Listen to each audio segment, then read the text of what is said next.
Halo pemirsa Albiruni ID, kembali lagi di channel Albiruni ID.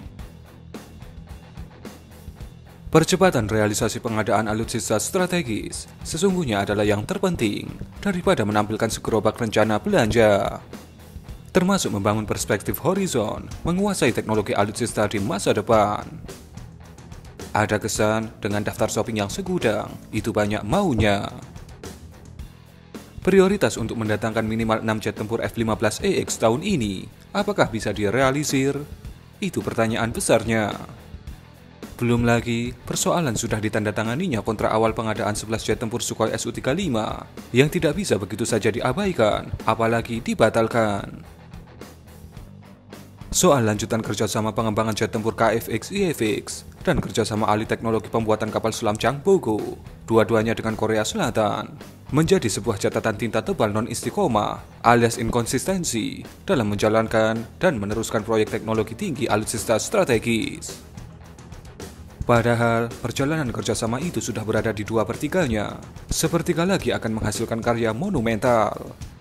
Pertanyaannya, kenapa harus berencana menarik diri? Bukankah ketidaksamaan persepsi dan perspektif bisa dirundingkan di koridor itu? Mengapa justru ingin memutus nilai strategisnya? 3 kapal selam yang dibuat pada proyek Patsatu Nagapasa Class sudah jadi. 2 di antaranya, KRI Nagapasa 403 dan KRI Ardedali 404 sudah operasional.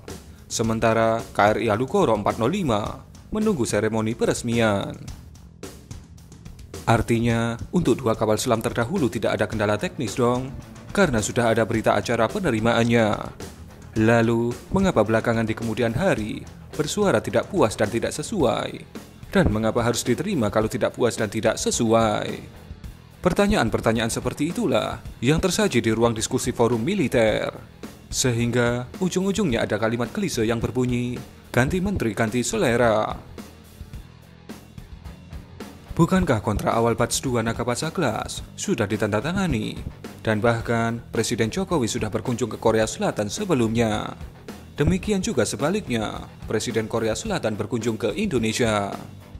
Sebuah isyarat payung yang kuat untuk meneruskan Nagapasa Class Batch 2. Artinya, everything is okay, atau everything will be okay.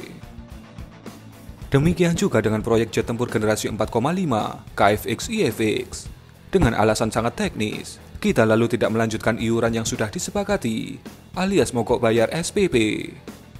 Padahal bulan April nanti, jet tempur KFX akan dipertunjukkan ke publik perwarupanya di Korea Selatan. Seperti diketahui, Indonesia dalam perjanjian ini mendapat porsi 20% dari pembiayaan pengembangan jet tempur. Porsi Indonesia bernilai 1,51 miliar dolar. Sudah dibayar 201,4 juta dolar sampai Januari 2019. Setelah itu, ogah bayar karena alasan teknis. 2 kerjasama teknologi persenjataan strategis yang mogok di 2/3 perjalanan ini memunculkan dugaan lain. Jangan-jangan ada pihak yang tidak suka dengan program teknologi tinggi alutsista bergengsi ini. Pencapaian besarnya kelak dianggap bisa membuat kawasan tersaingi. Bisa saja kan? Bisa dibayangkan, 5-10 tahun ke depan, kita sudah menguasai teknologi jet tempur dan kapal selam, juga teknologi kapal frigate, peluru kendali, roket, tank, dan panzer. Luar biasa pencapaian itu.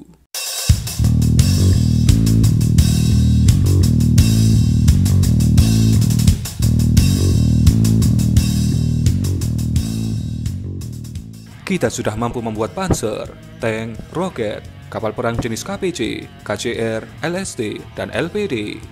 Kapal frigate segera menyusul, kemudian kapal selam dan jet tempur. Tentu, ini sebuah prestasi yang membanggakan. Seandainya proyek alih teknologi kapal selam dan pengembangan jet tempur jalan terus, maka sempurnalah industri pertahanan kita. Itu sebabnya perselisihan teknis yang terjadi di 2 proyek alutsista dengan Korea Selatan bisa disikapi dengan perspektif horizon 5 repelita alias 25 tahun, bukan 1 repelita alias 1 jabatan menteri. Untuk kebutuhan mendesak, sah-sah saja mendatangkan jet tempur F-15EX atau Rafale, atau menambah kapal selam dari negara lain. Tapi untuk 5 repelita, Monggo dilanjutkan proyek jet tempur KFX IFX dan kapal selam Nagapasa Class. Toh seleksi alam akan terjadi dengan pensiunnya 24 jet tempur Hawk atau bahkan 16 jet tempur Sukhoi yang umurnya relatif pendek. Juga 2 kapal selam Cakra Class yang saat ini sudah berusia 40 tahun. Kebanggaan kita soal pertahanan sesungguhnya tidak bisa dilepaskan dari kehebatan industri pertahanan yang kita miliki. Dan itu sebenarnya sudah di depan mata kita jika kita mampu membangun perspektif horizon, perspektif membangun kebanggaan pertahanan negara. Oleh sebab itu, mari kita kumandangkan selalu lagu istiqomah alias konsistensi dalam bingkai perspektif, membangun kewibawaan pertahanan negara berdaulat.